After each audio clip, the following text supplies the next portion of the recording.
Hello, hi everyone. Hope you are keeping well. This is Vishal Masi and welcome back to my channel Economic Sides. And today we'll start the fourth chapter and this is the second part and I will try to finish as much as possible in this part. And please जिसने ये इससे previous videos नहीं देखी है please आप channel के description में जाके ठीक है आप प्लीज़ उसे जाके वॉच करिए and please you will get a gainful knowledge out of it and it is applicable to all the ISC 11th class economics students. Okay, whether whether you are following this book particular book or not, अगर ये जो particular book उनके स्कूलों में ये लगी हुई है ठीक है तो प्लीज़ आपके लिए और बेटर रहेगा and please share to the your friends your classmates this video so that they can also get you can say और they can be benefited out of it and please subscribe, like, comment, please like the video, please if you like this video, please like the video. So not wasting the time, we will start this lecture. Okay, so this is your types of economic systems. देखिए हर एक देश एक particular एक economic system लेके चलता है अपने देश के लिए. ठीक है, इकोनॉमिक सिस्टम क्या होता है? एक तरह के आप कह सकते हो इसमें रूल्स वगैरह पर्टिकुलर रूल्स वगैरह होते हैं या एक तरह के एक तरह के आप कह सकते हो कैसे उन्होंने अपने जो स्कैर्स रिसोर्सेज है ना इकोनॉमी में कैसे उसे एम्प्लॉय करके अच्छे से मैक्सिमम सेटिस्फेक्शन गेन करना होता है. ये आपका क्या होता है एक जितने भी रूल्स पैरामीटर्स वो एक पर्टिकुलर चीज़ में फॉलो करते हैं ठीक है तो एक पर्टिकुलर सिस्टम बना लेते हैं तो उसे बोलते हैं इकोनॉमिक सिस्टम. तो ये वेरी कर सकता है कंट्री टू कंट्री. बेसिकली जो पूरे वर्ल्ड में तीन तरह के इकोनॉमिक सिस्टम होते हैं: capitalism, socialism and mixed you can say system और mixed economy. Okay, these are the three major economic systems which are followed all over the world and India is following the mixed economic. देखिए आपको ये बड़ी छोटी छोटी चीज़ें लगती होंगी, बड़ी बोरिंग चीज़ें में भी लगती होंगी, लेकिन पता है आपको अगर इंडिया अपनी मिक्स्ड इकोनॉमी से कैपिटलिज्म आ जाए ना it will be everything will be change the economy. Okay, हर चीज़ बदल जाएगी हिंदुस्तान में. अगर इंडिया सोशलिज्म लेने लग जाए हर चीज़ बदल जाएगी. तो इंडिया 1947 से after the independence India is adopting the mixed economy. अब मैं आके बताऊंगा मिक्स्ड इकोनॉमी होता क्या है. तो आपके तीन तरह के जो है इकोनॉमिक सिस्टम है जो कि आप इसमें अभी पढ़ेंगे. ठीक है, तीन तरह के इकोनॉमिक सिस्टम है that is your capitalism, socialism and your mixed economy. तो ये सब यहाँ से स्टार्ट हो जाता है हमारा. फर्स्ट है हमारा कैपिटलिज्म. देखिए वर्ड है कैपिटलिज्म. कैपिटल का मतलब क्या होता है? पूंजीवाद. लोग या फिर कह सकते हैं इकोनॉमी का जो मेन मकसद क्या होता है ठीक है कि कैसे अपने जो है कैपिटल उसको बढ़ाए.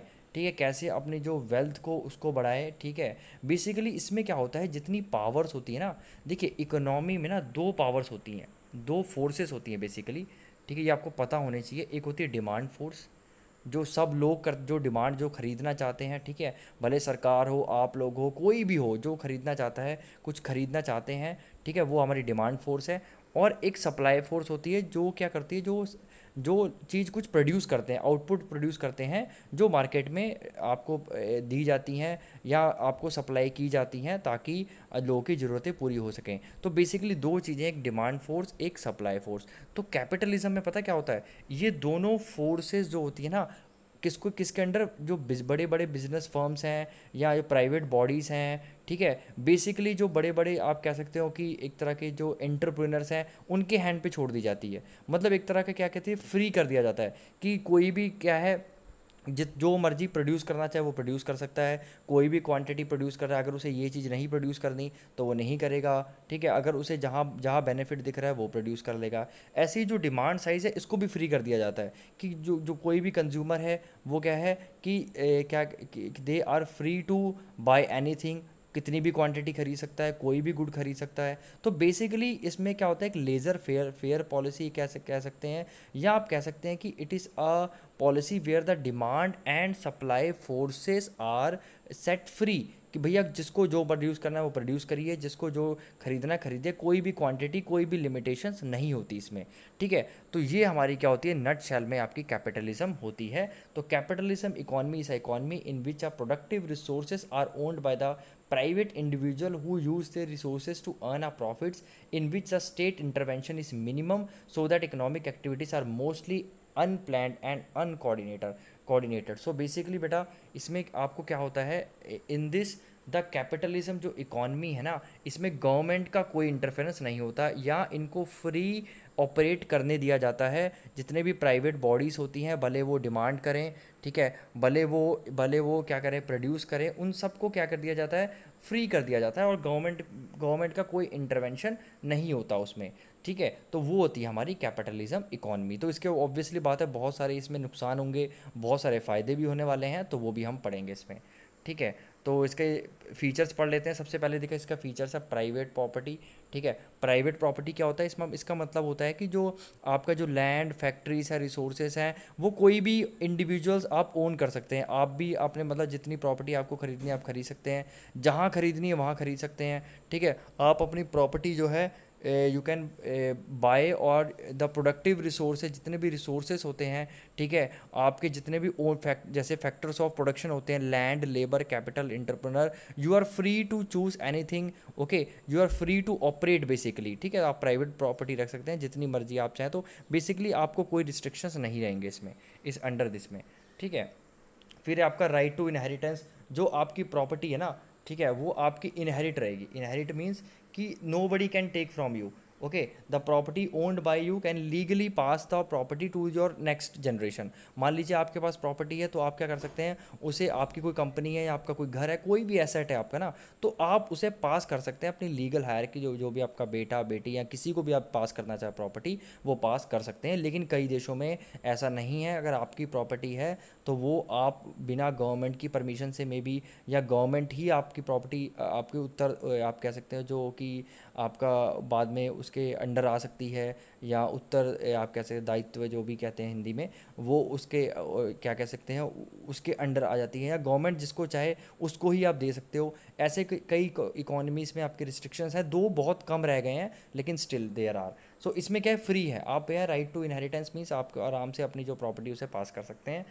आपका नेक्स्ट है freedom of enterprise and occupation, मतलब आप कोई भी, आप चाहें तो कोई भी अपना जो है कंपनी खोल सकते हैं, जब मर्जी वहाँ से एग्जिट कर सकते हैं अगर आपको लगे, ठीक है। कोई भी फैक्टर ऑफ प्रोडक्शन, किसी भी, आप जो बेसिकली जो भी आपको चूज़ करना है किसी भी क्वांटिटी में, आप बिल्कुल फ्री हैं प्रोडक्टिव रिसोर्सेज यूज़ करने के लिए, अपने कोई भी गुड बनाने के लिए। और ऐसी ऑक्यूपेशन, कोई भी आप जो भी बिजनेस में आप चाहना चाहें आप जा सकते हैं, कोई भी जॉब करना चाहे आप कर सकते हैं, रिस्ट्रिक्शंस नहीं होंगी इसमें, ठीक है। तो this is the features and the freedom of choice for the consumer. Consumers are totally free, कि जो मर्जी खरीदना चाहे वो खरीद सकते हैं। लेकिन सारी जो है आपकी जो इकॉनमी में, सब में ये नहीं होता, ठीक है। कई में रिस्ट्रिक्शंस लगाए जाते हैं डिफरेंट डिफरेंट कंट्रीज़ के द्वारा, तो उसमें क्या होता है, बट इसमें क्या होता है, पूरी जो है आपकी फ्रीडम दे दी जाती है कि जो मर्जी खरीदना चाहें खरीद सकते हैं। जैसे मैं आपको एग्जांपल देता हूँ, कई जगह आप कह सकते हैं कि जैसे बैन है अल्कोहल, लेकिन कई जगह पे, कई कंट्रीज में बिल्कुल फ्री है। तो एक तरह के ये कह सकते हैं जहाँ पे फ्री है वो आपकी क्या हो जाएगी, एक तरह का part of the capitalist economy बोला जाएगा, ठीक है। वो क्या कर रहे हैं, एक तरह के एक feature of the capitalist economy follow कर रहे हैं कि फ्री छोड़ो कंज्यूमर्स को, तभी तो इकनॉमी बढ़ेगी। लोग जब खरीदेंगे, लोग फ्री होंगे, जितनी क्वांटिटी में ज़्यादा खरीदेंगे, तो उससे क्या होगा, ऐसे ही जो प्रोड्यूसर होगा वो जब प्रोड्यूस करेंगे जिसमें उन्हें फ़ायदा हो रहा है, तो ओवरऑल उनको उनकी वेल्थ जनरेट होगी और कंट्री की वेल्थ जनरेट होगी। ये जो सोच थी कैपिटलिज्म के अंडर, ठीक है। प्राइस मैकेनिज्म क्या होता है कि प्राइस कैसे सेट हो किसी गुड का। आप ये कैसे कह सकते हैं कि बॉटल का प्राइस ये है, चेयर का प्राइस ये है, तो ये कैसे होगा, फ्री होगा। फ्री इन द सेंस मतलब जो इसकी जो पावर्स है ना, फोर्सेस ऑफ डिमांड और सप्लाई, वो ही उसकी तय करेगी। मतलब सरकार नहीं कह सकती कि भैया इसका प्राइस ये होगा।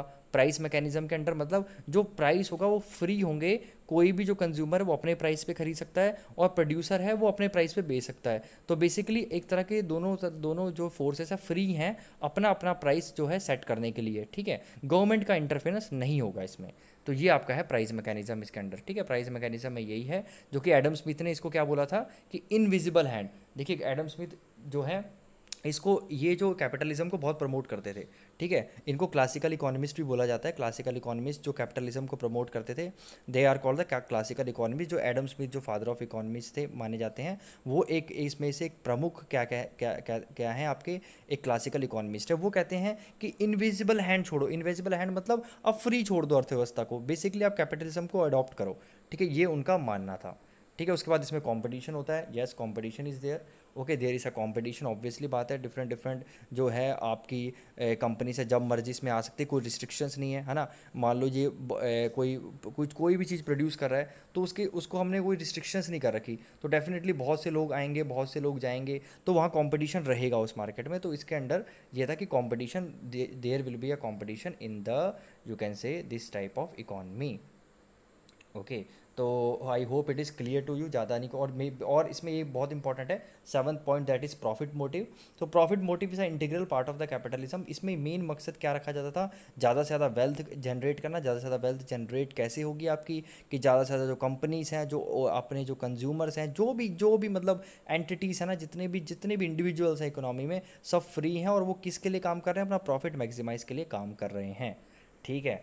उसके बाद है हमारा सेल्फ इंटरेस्ट, जो उसका इंटरेस्ट है, जो इंडिविजुअल चाहता है, ठीक है, जो उसे ख़रीदना है, जो प्रोड्यूसर को बेचना है, ठीक है, जो जहाँ पे लेबर को काम करना है, जहाँ पे नहीं काम करना, सब क्या क्या क्या कर दिया जाता है, फ्री कर दिया जाता है, ठीक है। और लोगों को फ्री ऑपरेट की जाती है इकॉनमी, ठीक है, इसके अंडर, कैपिटलिस्ट के अंडर। और मिनिमम गवर्नमेंट इंटरफेरेंस, मैंने आपको बता दिया है कि गवर्नमेंट का इंटरफेरेंस कम से कम होना चाहिए इस चीज़ में, कैपिटलिज्म में। लेकिन इसके बहुत सारे क्या हैं, आप क्या कह सकते हो कि आप इसके जो है आपके क्या कह सकते हो डीमेरिट्स हैं, जैसे कि इसमें ये तो फीचर्स हो गए, ठीक है। प्राइवेट बॉडी इसमें इन्होंने, और private property, right to inheritance, freedom of enterprise occupation, freedom of choice for consumer, price mechanism, cap competition. तो ये हमारे क्या थे, इसके फीचर्स है। आइए अब इसके हम कुछ वो देख लेते हैं, मेरिट्स और डीमेरिट्स, ठीक है। तो ये भी आप बहुत सिंपल है, आप एक बार पढ़ेंगे तो सबसे पहले क्या देखिए, स्पिरिट ऑफ एंटरप्राइजेस है। इसका मतलब क्या होता है कि डेफिनेटली जब आप उनको फ्री छोड़ोगे तो उनके अंदर एक तरह का कॉन्फिडेंस पैदा होगा। जितने भी प्रोड्यूसर्स हैं, कंज्यूमर्स हैं, वो मनी इन्वेस्ट करेंगे, है ना, अपना पैसा बाहर निकालेंगे, और जितना ज़्यादा पैसा वो अपना मार्केट में निकालेंगे और इसको इन्वेस्ट करेंगे, तो उससे क्या होगा, एक मनी सर्कुलेशन में होगा और उससे इकॉनमी ग्रो होगी। तो एक स्पिरिट ऑफ एंटरप्राइजेस है, मीन्स जो आपकी प्रॉफिट अर्न करने की, जो उनको आप एक तरह का उनको इनविजिबल हैंड दोगे, मतलब एक तरह का फ्री छोड़ोगे, तो उनको क्या होगा, इससे वो मोटिवेटेड होंगे and they will produce more, ठीक है। दूसरा बात है incentive for the technological progress, since आप उसे क्या करोगे, फ्री कर दोगे, ठीक है, कि जो प्रोड्यूसर है अपने हिसाब से जो है जिस टेक्नोलॉजी वो चाहता है, भले वो लेबर इंटेंसिव चूज़ करे, भले वो कैपिटल इंटेंसिव चूज़ करे। मैंने labour intensive, capital intensive explain कर दिया प्रीवियस वीडियोस में, आपको पता ही होगा। तो एक तरह क्या होता है, उससे फ़ायदा क्या होगा, उससे टेक्नोलॉजिकल प्रोग्रेस में हेल्प मिलेगी, क्योंकि क्या होगा, प्रोड्यूसर्स हैं, they will be motivated to develop new techniques, because वो सोचेंगे कम से कम कॉस्ट करने में ज़्यादा से ज़्यादा प्रोड्यूस करें, और कंपटीशन है ही मार्केट में, तो वो क्या करेंगे, अपनी टेक्नोलॉजी को ज़्यादा से ज़्यादा अच्छा करने की कोशिश करेंगे। दैट इज़ तो एक टेक्नोलॉजी के लिए एक तरह का इंसेंटिव मिल जाएगा उनको, ठीक है। फिर efficient use of resources, obviously बात है, कितना इतना सीवियर कंपटीशन होगा वहाँ पे, ठीक है। उसकी वजह से क्या करना पड़ेगा उनको, कॉस्ट अपना कट करके चलना पड़ेगा, है ना, कॉस्ट कट करके चलना पड़ेगा, तो डेफिनेटली उनके रिसोर्सेज अच्छे से यूटिलाइज हो पाएंगे। नेक्स्ट है आपका इंसेंटिव फॉर कैपिटल फॉर्मेशन। तो ऑब्वियसली बात है, जब आपको प्रॉफिट मैक्सिमाइजेशन का पूरा स्कोप मिल रहा है, तो आपका कैपिटल फॉर्म हो गई, आपका कैपिटल बढ़ जाएगा, तो that is called the capital formation. लोग ज़्यादा इन्वेस्ट करेंगे, जब जो ज़्यादा इन्वेस्ट करेंगे तो there will be the higher capital formation, okay. Then new goods आएंगे, न्यू कंज्यूमर गुड्स आएंगे। तो ये बेसिकली आप इसमें से कोई भी 5-6 पॉइंट्स पढ़ लीजिएगा, दैट इज़ अ मेरिट्स। और इसके डीमेरिट्स क्या है, देखिए सबसे पहले क्या दिक्कत इसमें आ सकती है, inequality of income and wealth. मतलब क्या होता है कि एक तरह का गैप बहुत बढ़ सकता है इंडिविजुअल्स में, जो अमीर हैं वो अमीर हो जाएंगे, क्योंकि वो पैसा इन्वेस्ट करके अपना ज़्यादा से ज़्यादा पैसा कमाने की कोशिश करेंगे, और जो गरीब है वो गरीब होते जाएंगे, ठीक है। और दूसरी बात है हमारा क्या है, क्लास स्ट्रगल हो सकता है। ये कार्ल मार्क्स ने भी इसके बारे में बोला था कि क्लास स्ट्रगल क्या होता है, क्योंकि जब कैपिटलिस्ट होते हैं वो एक्सप्लॉइट करेंगे, है ना, लेबर्स को एक्सप्लॉइट करेंगे, उन्हें कम से कम क्या होगा, उनको क्या कम से कम जो एक तरह की वेजेस दी जाएंगी, ठीक है। उसकी वजह से क्या होगा, क्लासेस हो जाएंगी तरह की, एक तो गरीब हो जाएंगी, अमीर हो जाएंगी, और उनमें स्ट्रगल स्टार्ट हो जाएगा, ठीक है। उनमें दे will be having the great you can से स्ट्रगल बिटवीन दैम, ठीक है, इसके वर्कर्स के अंडर। और कैपिटलिस्ट जो आपके जो owners of factors of production है, और दूसरी बात है जो लेबर्स है जो काम कर रहे हैं, जहाँ आप ये कह सकते हैं जो फर्म्स के मालिक हैं और जो लेबर्स हैं, उन दोनों में क्लैश होने के बहुत चांसेस बढ़ जाते हैं, क्योंकि कोई गवर्नमेंट का कंट्रोल तो है नहीं, सारा कुछ कंट्रोल कौन कर रहा है, प्रोड्यूसर ही कर रहा है, ठीक है। तो लेबर को ऑब्वियसली बात है बेटा, लेबर का क्या हो जाएगा, दिक्कत हो जाएगी। तो रिसेंटली अभी यूपी गवर्नमेंट ने क्या किया था आपको पता है, लेबर लॉस हटा दिए, तो बहुत ज़्यादा प्रोटेस्ट हो रहा था उसके बारे। तो इसलिए प्रोटेस्ट प्रोटेस्ट हो रहा था। क्यों? क्योंकि अगर लेबर लॉस हटा दोगे तो क्लास स्ट्रगल बढ़ सकता है, जो फर्म्स हैं वो अपने मनमानी करेंगे, अब कम से कम वेजेस में रखेंगे क्योंकि पॉपुलेशन बहुत हाई है, कम से कम लोगों में रखेंगे, कम से कम वेजेस में लोगों को हायर करेंगे, तो उससे क्या होगा, जो एक तरह की इनसिक्योरिटी है वर्कर्स में बढ़ सकती है, तो उसकी वजह से एक स्ट्रगल स्टार्ट हो सकता है, इकोनॉमिक इंस्टेबिलिटी आ सकती है। ठीक है, there can be a, you can say economic, just wait minute, okay, there will be economic instability bit, okay definitely. So जब क्लास स्ट्रगल होगा तो ऑब्वियसली बात है, तो there will be a greater strikes बढ़ सकती हैं, okay, and rich people have more purchasing power and poor will become poor. तो एक तरह का जो इंडिया है ना, इसमें ये कैपिटलिज्म फॉलो नहीं हो सकती, क्योंकि ऑलरेडी इतने आप कह सकते हो कि रिच क्लास है वो डेफिनेटली एक्सप्लॉइट करने की जो है कोशिश करेंगे गरीब लोगों को, और इससे क्या होगा, एक तरह का economic stability and economic fluctuations, unemployment, inflations, और ठीक है ये सब चीज़ें क्या है आपकी फॉलो हो सकती हैं। ठीक है, ओके, नेक्स्ट है हमारा मिस एलोकेशन ऑफ रिसोर्सेज।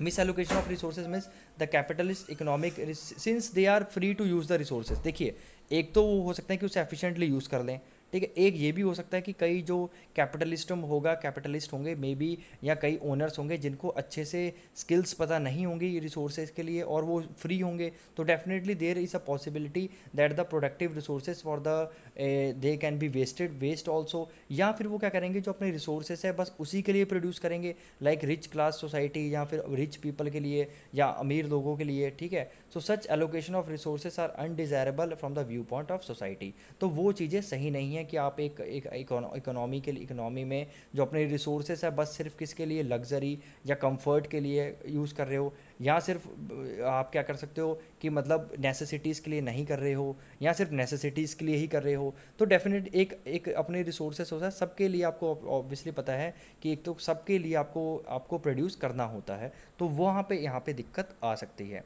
ठीक है, उसके बाद है वेस्ट ऑफ कैपिटलिस्ट प्रोडक्शन। इसका मतलब क्या होता है, some of the techniques of production are discarded because of the new. तो क्या होता है, रोज़ नई नई उसमें टेक्निक्स आ सकती हैं, ठीक है, उसकी वजह से क्या होगा, उसकी वजह से एक तरह का क्या कह सकता है, एक प्रेशर ऑफ द कंपटीशन भी हो सकता है। प्रेशर ऑफ कंपटीशन की वजह से कई फर्म्स को, जो छोटे फर्म्स हैं उनको जो है नुकसान होगा।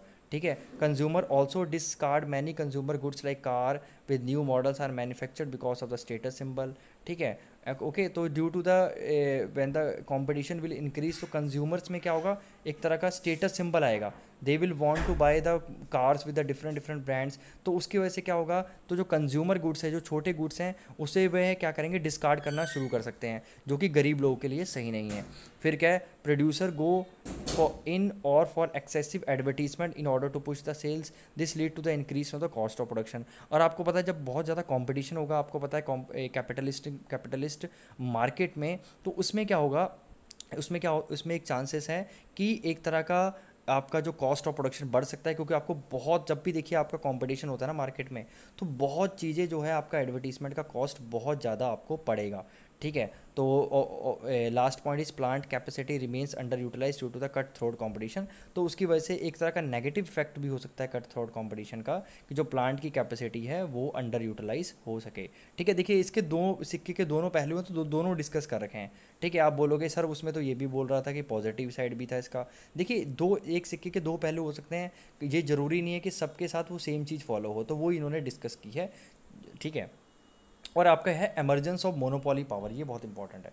इसका मतलब क्या होता है, इसका मतलब होता है कि एक तरह की मोनोपोली पावर बन सकती है। मतलब कि क्या होगा कि जो बहुत बड़ा कंपनी ओनर, जो कंपनी है, जो अगर प्रॉफिट में जाएगी तो धीरे धीरे वो पूरा मार्केट कैप्चर कर सकती है, उसको बोलते हैं मोनोपोली। जब एक ही कंपनी सब पूरा मार्केट कैप्चर कर लेती है ना, तो that is called the monopoly. जैसे मोनोपोली के एग्जांपल्स बता सकते, जैसे आप उससे इंडियन रेलवे है, इंडियन रेलवे हमारी मोनोपोली मानी जाती है, क्योंकि उसके अलावा कोई दूसरा एंटर नहीं कर सकता। ठीक है, यहाँ फिर जैसे डिफेंस गुड्स हैं, तो उसके कोई रीजंस है, दो अलग बात है, लेकिन आपको मैं एग्जांपल बता रहा हूँ, वो एक मोनोपोली है ना। उसमें जो बिना सरकार की परमिशन से, बिना आप कह सकते हो बिना अथॉरिटीज़ के, तो जिसमें आप एंटर आप नहीं कर सकते। ठीक है, तो एक तरह की इसमें क्या हो सकता है, मोनोपोली हो सकती है। मोनोपोली मतलब है कि existence of a single seller. उसकी वजह से क्या होगा कि डेफिनेटली अगर सिंगल सेलर होगा तो एक तरह की मोनोपोली क्रिएट हो जाएगी, वो फिर प्राइस डिस्क्रिमिनेट कर सकता है कि जिससे जितना चाहे प्राइस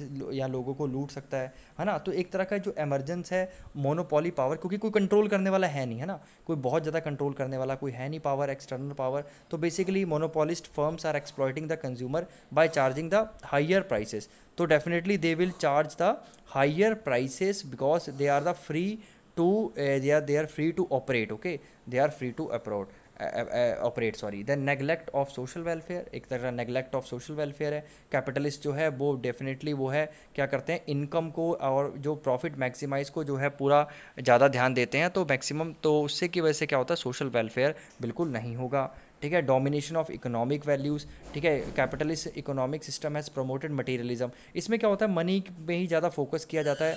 ठीक है, people usually they are focusing on just earning money and become rich, and so there is so many things like the religious values, cultural values, वो सारी आपकी मिस हो जाएंगी। बस आपकी इकोनॉमिक वैल्यूज़ हैं वही डोमिनेट करेंगी। आपकी जो रिलीजियस वैल्यूज़ हैं, स्पिरिचुअल वैल्यूज़ हैं, आपकी जो एजुकेशनल वैल्यूज़ हैं, मॉरल वैल्यूज़ हैं, वो सबको आप असाइड कर दोगे and you will only think of the money. So this is the main आपकी जो है दिक्कत थी, ओके, आपकी कैपिटलिज्म के साथ। तो this was the demerits of the capitalism.